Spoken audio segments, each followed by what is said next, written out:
સવાલ નંબર 1, નખ પર કાળો મેલ કેવી રીતે જમા થાય છે? એનો જવાબ છે નખમાં રહેલી કાળી ગંદકી આપણી મૃત ત્વચા, તેલ, ગંદકી અને બેક્ટેરિયા વગેરેનું મિશ્રણ છે. જ્યારે આપણે વારંવાર પોતાને ખંજવાળીએ છીએ ત્યારે આપણા શરીરમાં રહેલો પરસેવો, તેલ, ધૂળ વગેરે નખમાં જમા થાય છે. સવાલ નંબર 2, કયું પ્રાણી બજારમાં જઈને માછલી ખરીદે છે? એનો જવાબ છે જાપાનમાં લાલા નામનો એક પાલતુ પેંગ્વિન રહે છે.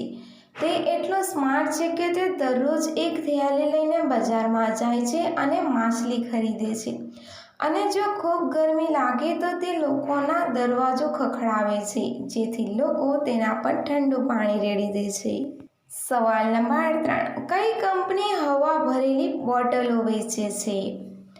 એનો જવાબ છે યુનાઇટેડ કિંગડમમાં એક કંપની છે જે તાજી દરિયાકાંઠાની હવા એટલે કે દરિયા કિનારાની હવા વેચે છે.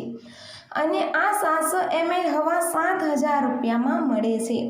સૌથી અજીબ વાત તો એ છે કે લોકો તેને ખરીદે પણ છે. સવાલ નંબર 4, વિશ્વમાં સફરજનની કેટલી પ્રજાતિઓ જોવા મળે છે? એનો જવાબ છે દુનિયાભરમાં સફરજનની લગભગ 7,500 પ્રજાતિઓ જોવા મળે છે.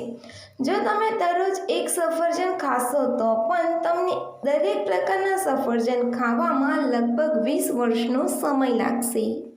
સવાલ નંબર 5, શારીરિક સંબંધની લિમિટ કેટલી હોય છે? એનો જવાબ છે એક રિસર્ચના અનુસાર ફિમેલ એક પછી 20 વાર ઓર્ગેઝમ મેળવી શકે છે, માટે એમનામાં કોઈ લિમિટ નથી હોતી.